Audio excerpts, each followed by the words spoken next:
This is Ed in Southern California, and you're on Global TV Talk Show, a unit of GlobalBusinessNews.net.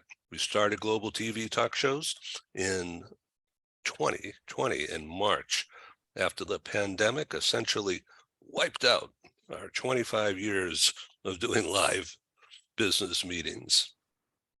So I've learned how to become a happy talk shows host.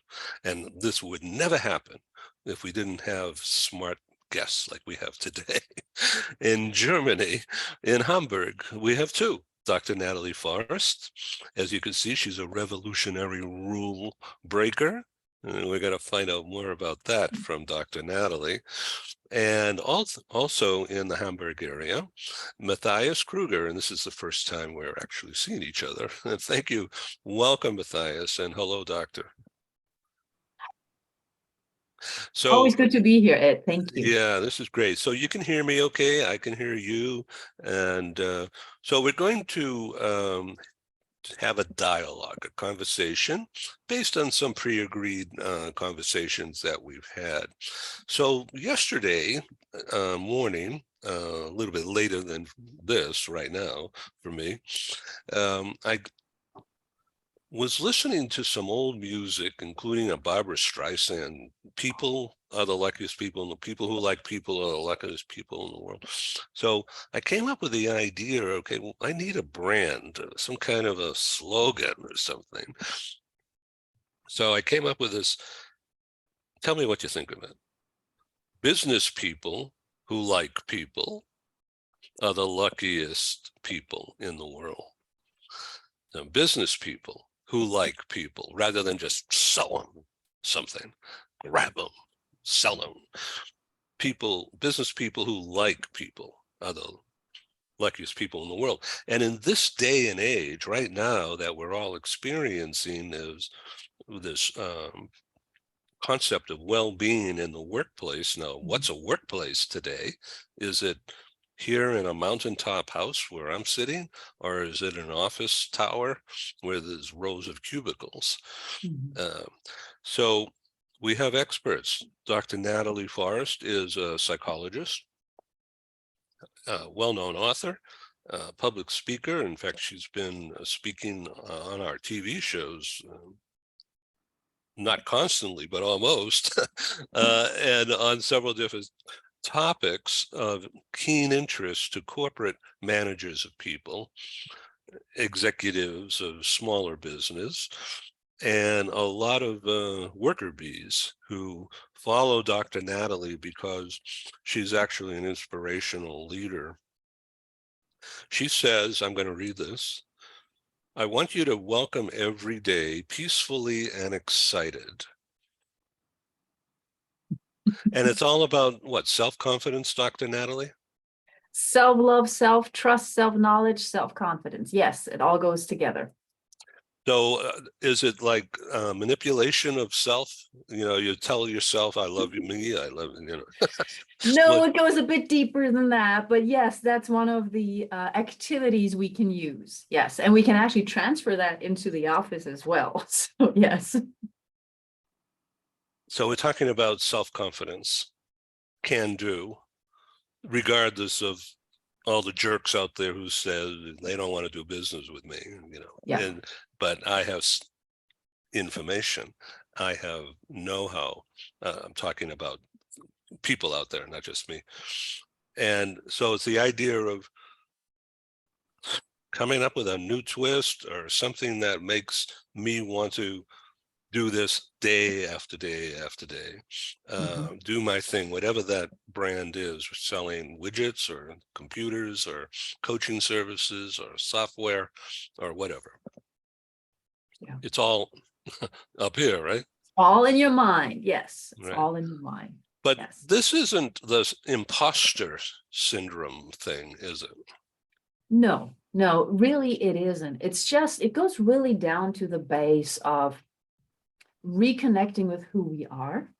And once we do that, and that is why I say, self-love, self-knowledge, and self-trust, because when we trust ourselves, we are truly confident. We don't have to put on a mask and say, oh, I'm confident, I'm confident, I'm confident. No, we can actually walk into a room and we can really say, okay, what's happening here? We can discern and we can be preemptive. So I know we're going to talk a little bit about EAPs. And one of the things is I was talking on a different interview, I think 2 days ago, burnout, or when people in the office are negative. It's like, how can you preempt that? Because they're going to be negative anyhow. And that can convolute the whole atmosphere and how you feel. So it all starts here. That's why we need to talk about your mindset, how you feel about yourself, and how you can create, even in the cubicle, like 15 cubicles next to each other, how can you create an environment in your cubicle that you want to be there and that you're doing the right thing? We're going to get right back to this. I want to introduce a special guest today, Matthias Kruger. Did I pronounce your name correctly? Yes, I think so. Internationally, it's perfect. In Germany, we would say Matthias Krüger, but that's fine, Ed. Matthias Kruger. Kruger, yes. Like K-L, not K-R. K-R. Yeah, okay, got it. And then the special German U with the double points above. Well, I'm going to take a lesson from you.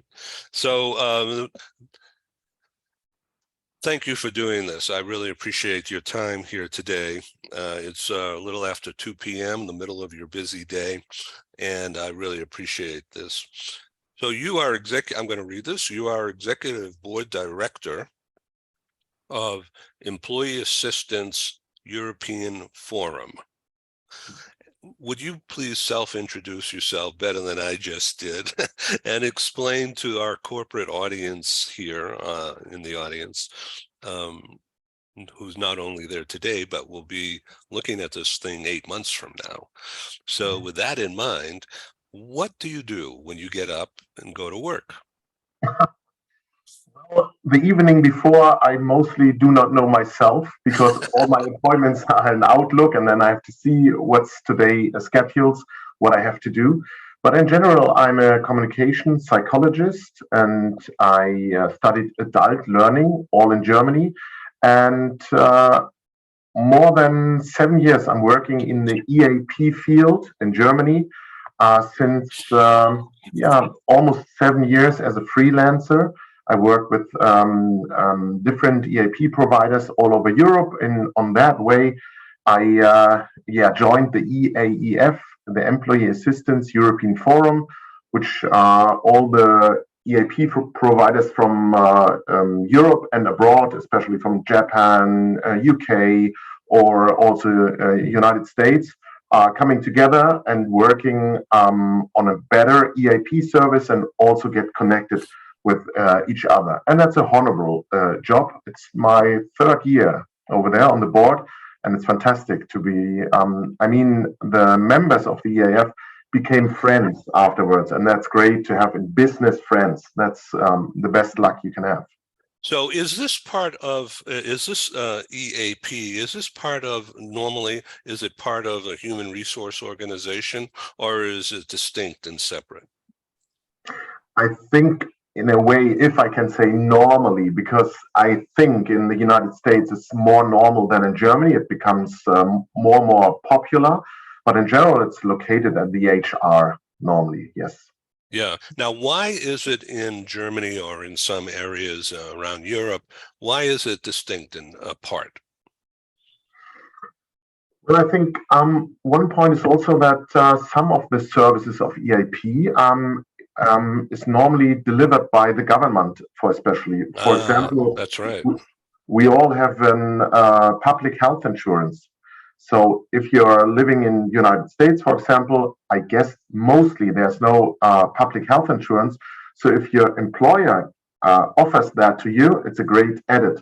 But in Germany, everybody got a public health insurance. That's one of the differences. And there are some more services that are delivered by public in general, other organizations. So I think that's the difference. So in Germany, I'm trying to be succinct with my words here. Would you work for the government, or do you have a counterpart inside the government? Well, in a way. For example, the government, each city has to have or has to offer their inhabitants for special counseling opportunities. And normally, the German government does not this services by itself, but also gives to other big companies who are more like German Red Cross or the AWO or anything like that. And they support also counseling where people can go and you can make an appointment and have some counseling, couple counseling, sorry, or whatever. So that's also a part. Interesting.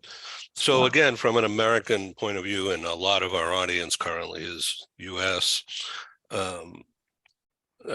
In fact, let me just tell you that about 62%, last time I looked, according to Google Analytics, 62% is US audience. And combined with Canada, which is mostly Toronto, then it goes to like 66%.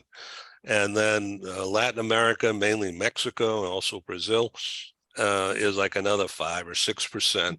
So the Western Hemisphere audience, and almost all of it is corporate related, is almost 72, 73%.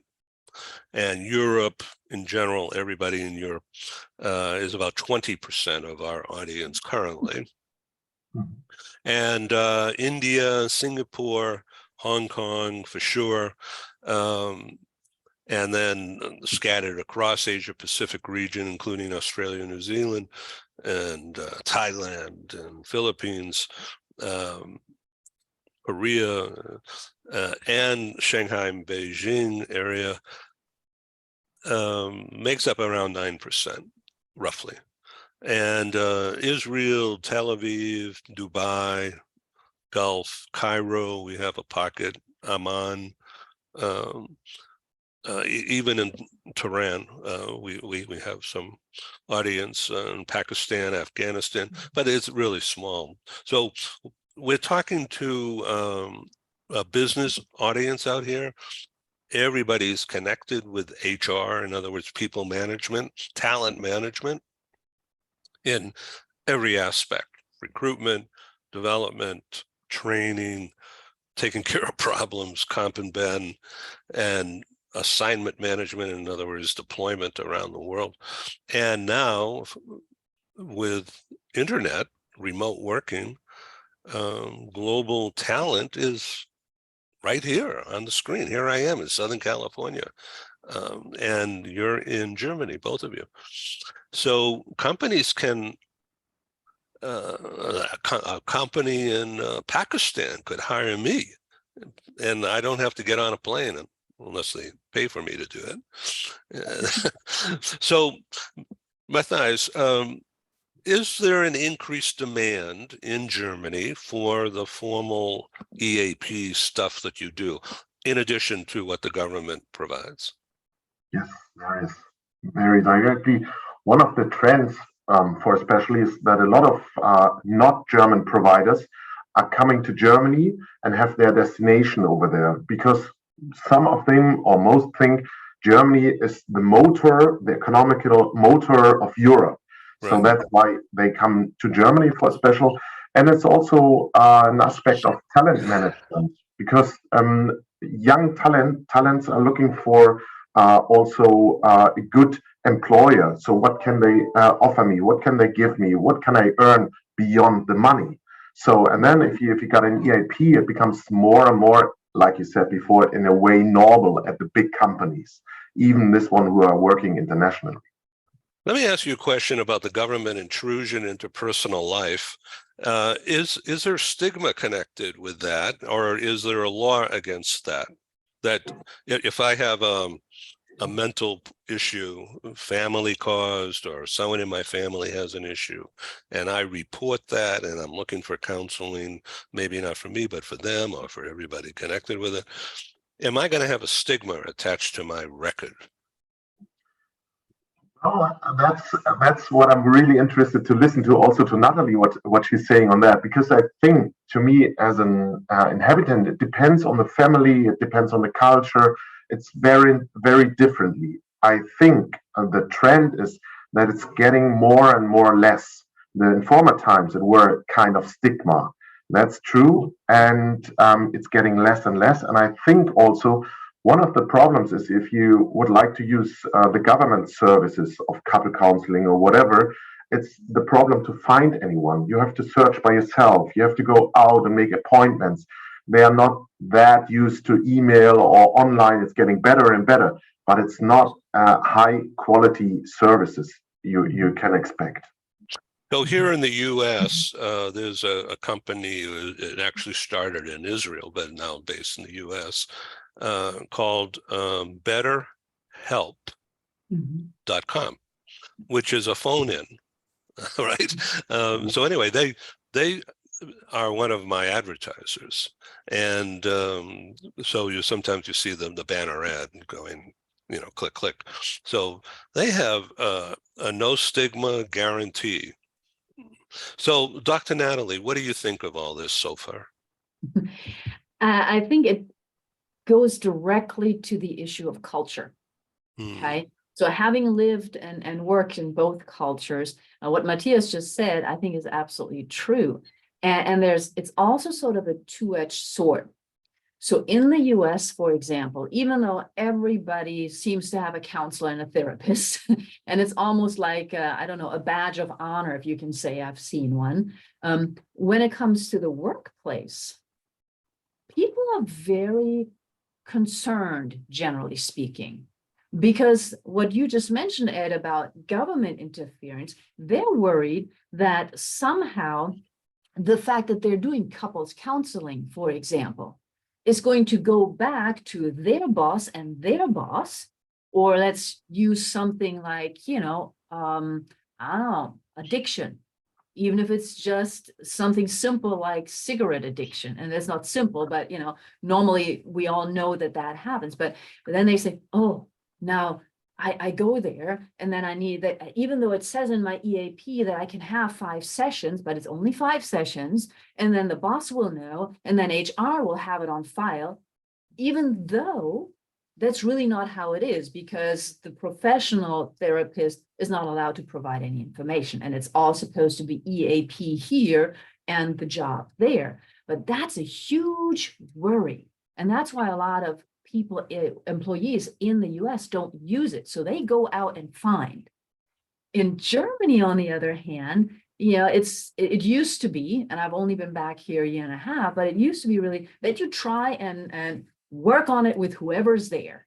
First of all, it's the family. You talk with the family, and then, okay, you go to your family doctor, whom you've known for 20 years. And then after that, okay, so now it's gotten more, okay, maybe we need counseling. And what Matthias just said is so crucial. I've experienced that since I've been back, just trying to find a doctor, and they're great doctors, but you have to wait like 6 months for an appointment. And if you have to have a crucial issue, then it's like, okay, what do I do now? I mean, for the dentist, I didn't have to wait that long, but for example, a pediatrician, it's like, they're all full. It's like, okay, but I mean, what am I supposed to go? Of course, I could go to a private, but so that's like, I think it's shifting. And I also think, and Matthias will know this better than I do, that in general, the distinction between work life and personal life is coming a little bit more together. It used to be, I really don't have friends at work. It's like I work and I go home. And now it seems to be a little different because we need that social interaction at work as well. I was talking to somebody earlier who finally is going back to the office from time to time. And she's like, I actually went in voluntarily yesterday because it was so different. I could talk to people and they said, hello, it's just so different. So there's something to that, and we need it for our psyche. And I think especially right now, we need more of that cultural coming together, the social coming together. And that's where EAP, I think, can be a huge benefit, especially knowing that it's safe, that nobody will know what you're talking about.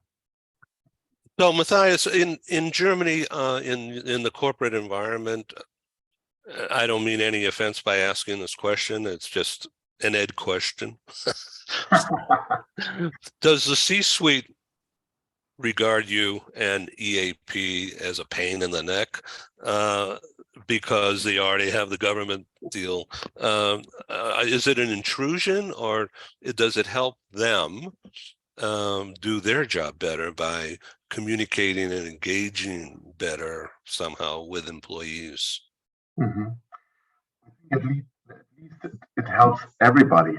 I can't see a negative aspect of that. So it might help HR. They can offer their employees all over the hierarchy something very special and very, very good.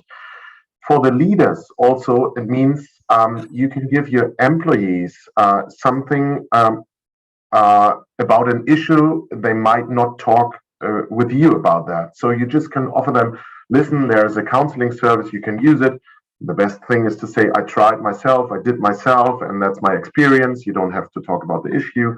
That's great. And also the employees can use it. And there's much, much more than only if there is a mental health issue or anything. It's also about insurance. It's also, like Natalie said, you can let's search for appointments for doctors. You can have a second opinion of a doctor. You can have also elder care aspects.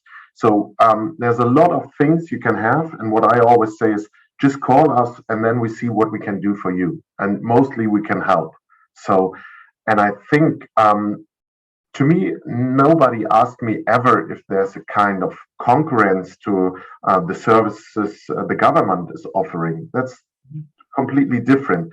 And to me, it seems everybody has some positive aspects on that. Natalie? No, I agree. And I want to throw in that I think this is my experience having lived in the US. I think Europe is much more open to the EAPs because it's more of the social environment. And it's already in the government. It's already there. Yes. Yes. And in the US, you have to prove to an organization that it will actually benefit them. And though we have the data, then you need the storytelling. You say, no, this is really going to benefit your people and you because they're not going to be as sick. And this is example. This, I think you have to do a lot more convincing, while the mindset in general, I think in Europe is more of and not always, of course, but it's a little bit more of the holistic approach to a human being. You know, if you're not happy at work, you can't be happy at home, etc. Right. This show is not political. However, culture stuff is entering into the workplace these days, where companies are being asked to address social issues like never before, and not just a few companies, but seemingly every company, employees, particularly younger ones in their 20s, especially, that they want to know what the company thinks about carbon, whatever, and, like some people think it's crazy making, but in the PR side of things, it's a question of how and who in the company will be the spokesperson to address an issue that will give the brand some association value that's positive for the brand, and at the same time not tricking employees and people out there, but actually having some kind of a communication. Dr. Natalie, you're in the business of helping people solve problems and other things, right? But how is that? Is that slogan, is that PR slogan appropriate? And if it's not, just tell me, shoot me down. No, I think it's fine. Yeah, I do. Yeah, internal problems, yes. But picking up what you just said, absolutely. And it really isn't a problem because people have always cared, right? Regardless of the country. In the US, because the social system is different, there are all of these 501c3s, all of those nonprofit organizations that care about stuff, and you do it outside of work. And sometimes in the US, you also have, every employee is supposed to work 5 hours for a good cause in a month or something like that. And in Germany, that's a little differently organized, but people care. There are lots of demonstrations in Germany about a lot of stuff. So people do care. And so I think it's just coming more to the forefront because of the urgency. And with everybody having more knowledge, whether it's correct knowledge or incorrect knowledge, but with everybody having more correct knowledge, people want to know, what is my footprint? And so they work, they try it out. And this is, I think, the biggest thing in business, if the mission that a company says they have does not trickle down in their behavior, especially the younger generation, up to 30, they will leave in a heartbeat. They will leave in a heartbeat because they have this filter now where they can just see, no, you're just, the word I'm thinking about, versus, no, you're really doing it. And so I think especially the younger generation, and they, of course, are being supported usually by their parents in making good decisions. So it's really coming together in a very logical way, I think, especially because, again, it's all about the society as a whole. Matthias? Yeah, that's completely right. I completely agree with Natalie. You are so right, and that's also one of the new goals companies would like to achieve, to keep also employees. But they are in a way, very fluent. They are also very aware of what their employer is doing, and like you said, they may change in a heartbeat. That's one of the biggest problems. Yeah. So what about this issue of leadership development? It's a really big deal here in the US post-pandemic. And there's a generational shift going on, that's for sure. But in Germany, our focus is Germany and within this Geo series, what's going on in Germany, Germany companies, Germany people, Germany attitudes, social stuff. Are you able to help? It's a loaded question. Matthias, are you welcomed by the C-suite and the boards of directors to help them achieve leadership development? Yes, completely. Mostly, even if I come from the side of EAP, because I said I'm a freelancer, I'm not working in EAP only, but if I come from EAP side, they mostly would like to know, come on, give us some information, some data you might have collected, and what can we do, and how should we act, and how can we solve that problem. And to me, myself, I see a kind of tendency towards value-orientated leadership. At least they're going more and more onto the value. What is the value? Because in former times, maybe also pre-pandemic, it was a trend, something very special to put just a piece of fresh fruits and legume over there, but it's done already. Nobody is asking for that anymore. It's in their way normal. You need something different. And then it's going directly to the values. And the question is, what values are you giving to me? And that mostly doesn't mean the finances or anything. That's very clear to say it, also very clear at the same point. It's very clear young people who are talented or very well educated earn a lot of money, and they're on top looking for values, and they're asking the employer. They're mostly on the same level, And I think to them mostly they look also like working as a freelancer or an employee is mostly the same, but being a freelancer is a little bit more attractive, but they're also searching for the security of a big company. So, and these are the two things that's melting at the point of asking, am I allowed to work remote, or do I have to come to the office? That's mostly the first question. And that's not, if you answer that question, it's not the end of the questions. They are much more about values, Dr. Natalie? Well, I agree. The values is key.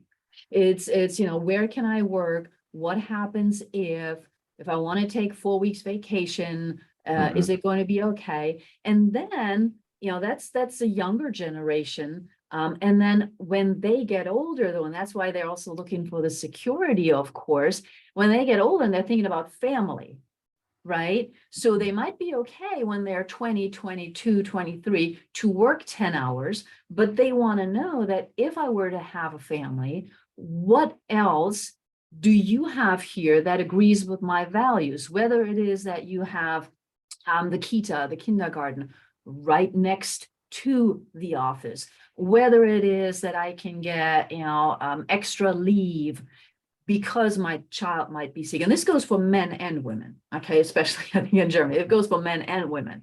So what else do you have so that I will want to stay here because you value me as a person versus, what sometimes is being said, capital management and human capital. Here, I think it's much more, and I remember looking at the word human capital and saying, no, I can't use that.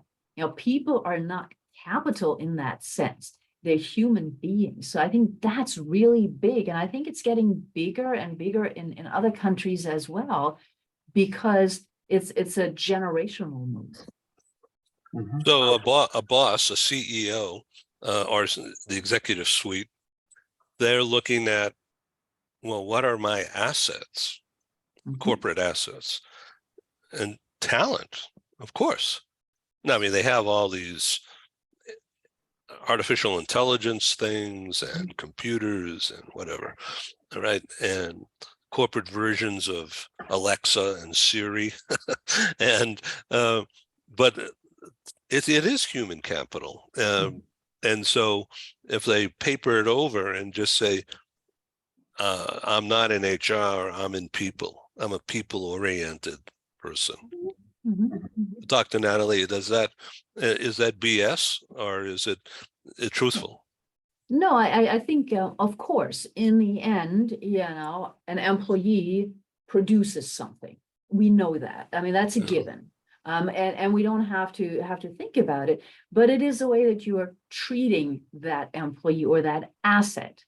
Okay, because even your computers at work are going to be cleaned, and the office is going to be cleaned, and it's going to be upgraded, and you're going to wipe it, and I don't know what else you can, other examples, right? But you take care of all of the stuff in the office.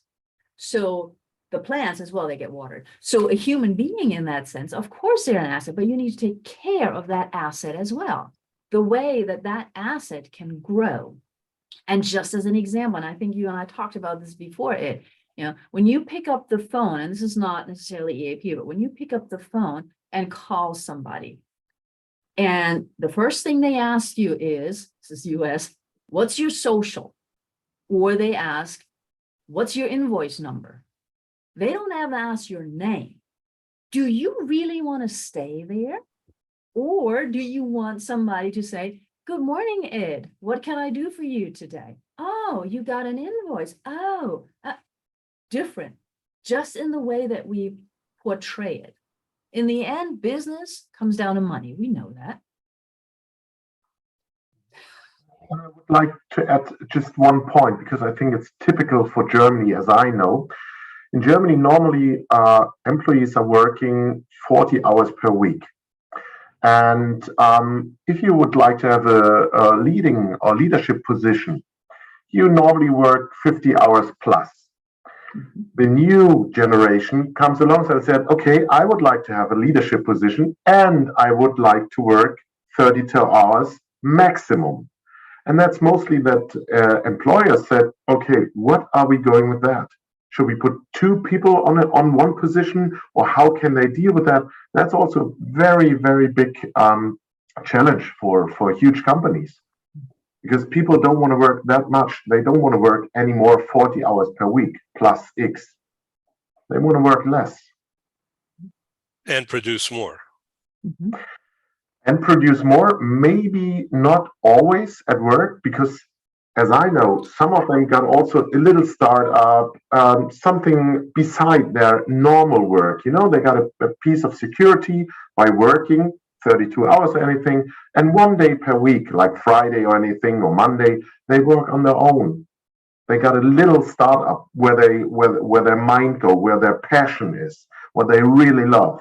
And maybe one day the startup is starting to fly and they want to do that anymore, and take another day or third day of the week or whatever, but they are more fluid in that way. They are So not Matthias, focused. let me ask you, Matthias, if you can go a little deep about your organization. So I want to be sure our audience understands the size and extent of your organization. How many members do you have, and what is your objective in terms of growth of membership? At the EAF, we got around 120, 130 members at least. Like I said, they are all over the world. And we would like to be the melting point where everybody can be connected and work together. That's the idea. Let me say in former times, that means 1.5 years, 2 years ago, there were a few little more EAP providers in Germany. There are still, but mostly a lot of global EAP providers come alongside and are buying them. So it might be the same way, like I heard, like it's in US. Maybe Natalie can agree or disagree. There are only a few companies who provides EAP, and also in Canada, as I know, there are 2 or 3 huge EAP providers, and they're very small. That's the rest. And that's it. So in the same way is it going in Germany and also all over Europe. And what we try is we want to be the melting point for each EAP provider to come together. That's at least our membership and making friendships also. Yeah. So, what I've been doing here using this Global TV talk show as a platform, it's not a new idea. Teleconferences and, meetings have been around for years and years and years, but now it's become so pervasive and so public and so common because of Zoom and Teams and other vehicles. What I've been trying to do as the product developer of this is to find people like yourselves to come on the show and explain just exactly what you guys have been doing the last 20 minutes or so. So in the PR business, they call it explainer videos, where they're talking about, here's what I do, and here's what's in it for you to use me. And so a lot of people get turned off because they just think that's a commercial. I don't want to, spend my time. So the way to envelop that, addressing that fear and negative attitude, is by having personalities come out. And just like what we've been trying to do here in this program and in other places, but let's just talk about this program in the past few minutes. We're talking about how to think about, Matthias, your organization and its role in German society, business society. Here in America, the political right thinks that Social Security and Medicare is like socialism, craziness in my view, because it's taking care of people. It's not, look, the US does this anyway, but they don't talk about it. Like all this hurricane damage in parts of Florida, the president was right there and blank check, even though the governor of Florida is a political enemy, but all of a sudden they're good buddies and they're working on the same problem because it's for people and it's the common good. So it seems to me, and I don't mean to dominate this 1 second longer, but it seems to me that the German approach, the European approach, is more people-centric.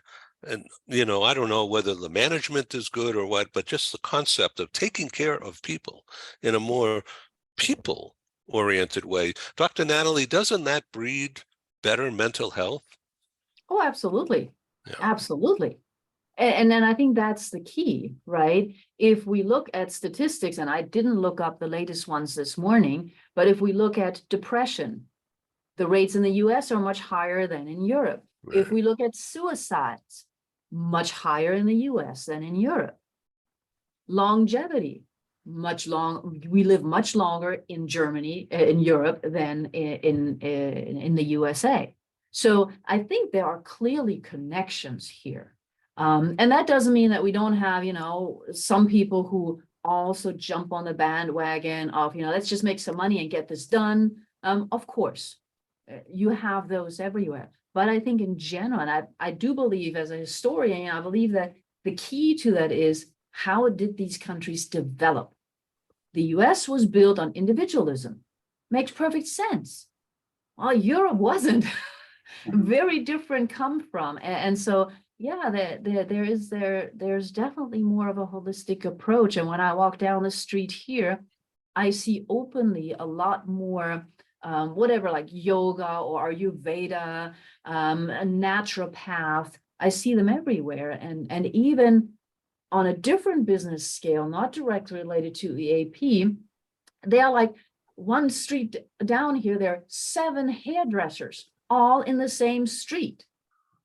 And they all make their money somehow. So yes, there is of course competition, but that's not always the focus. I think that's a huge difference. Yeah.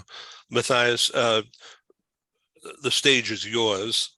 I want to be supportive to what you're doing and to EAP in general. And very quick backstory. About 20 years ago, I was involved in print publishing of magazines, connected with talent, and it was called Global HR News. And nobody knew what that meant at the time. And now it's pervasive. So one of the issues was burnout of employees, corporate employees. I'm itching to tell you the company name, but they probably won't like me for doing that. And they had a dropout rate, and it costs the company lots of money and prestige with a valuable class of employees. So the head of the EAP for this Fortune 50 company